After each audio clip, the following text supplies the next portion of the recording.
If you are a woman who has struggled to maintain her weight, has been on calorie deficit diets only to gain that weight back, or suddenly you're in perimenopause and whatever you do, you feel like your weight is outside of your control, then this conversation is for you. I have been posting some reels lately deliberately to create some controversy around calorie counting being a scam. And just as I knew it would, I've had some comments happen on a reel that you can't see because it's in my trial reels, but it has been only men, as I knew it would, commenting on this reel, arguing with my logic that weight loss is simply not just calories in, calories out for women, that is one piece, one important piece, but just one piece of a much wider puzzle. So I want to dive deep on this with you right now.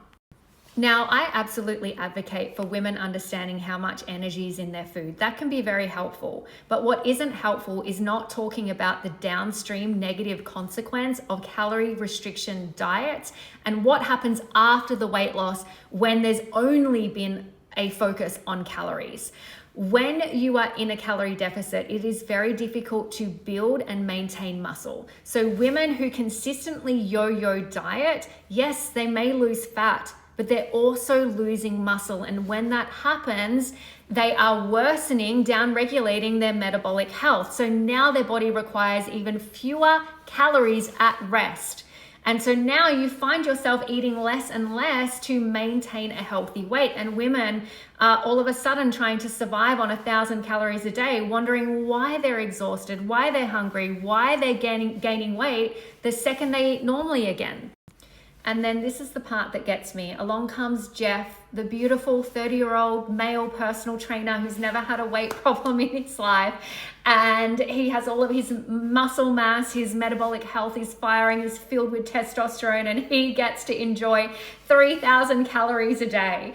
And he writes a program where he's telling women, you just need to be more disciplined. You just need to restrict your calories more. You know, let's get it down to 1,200, 1,000 calories a day because you're not losing weight. Well, Jeff, how happy would you be and how much discipline would you be on 1,000 calories a day? It just is not sustainable. And it's not giving the respect and the compassion that women's bodies deserve. We move through so many hormonal changes in our lifetime that make it much more difficult to maintain a healthy weight. And the goal needs to be a focus on building a body that allows you to eat more as a woman, that helps you to move more and to age well and to thrive. And that is my point, that yes, calories in, calories out are one piece of a much larger puzzle.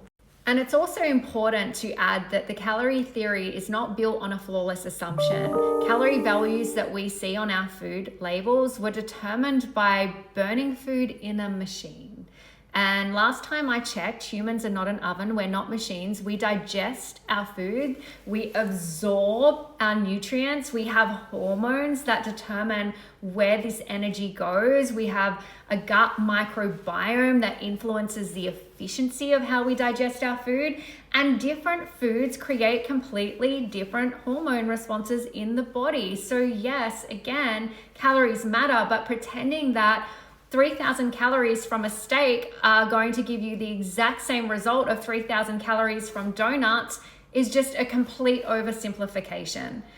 One human eating their 1,500 calories a day of whole food for a month versus one eating 1,500 calories of refined junk food is going to have completely different health consequences and a completely different body composition. So what do you do as a woman if you want to have more effortlessness when it comes to maintaining weight? Number one, focus on food types more than calories. When you choose the right food types, you are satiated. You are naturally compelled to eat fewer calories without restricting yourself, without trying. You naturally crowd out the junk food and the cravings effortlessly.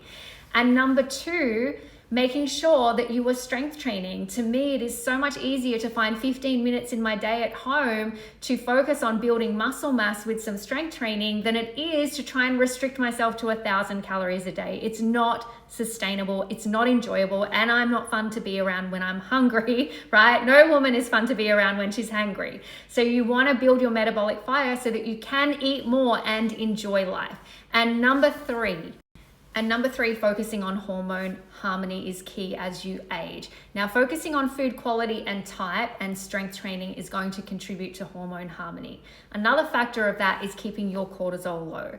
When our cortisol is high, when our cortisol is high, our insulin rises alongside it, which makes it very difficult to release fat. We're more likely to store fat when we're in a stressed state.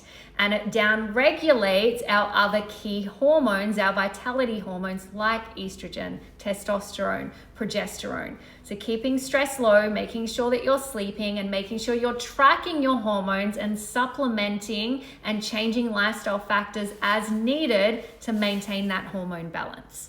Now, if you are in a season of life where you are inspired to elevate your health, take control of your health, make your energy your highest value, I fully celebrate you. My tip is to look for a trainer, a guide, a mentor, a program that has the respect for a woman's body to look far beyond calories in, calories out as the sole method of weight loss, because I promise you it's not sustainable and it is not the healthiest approach, the holistic approach that looks at the full picture so that you can be in your best body for life.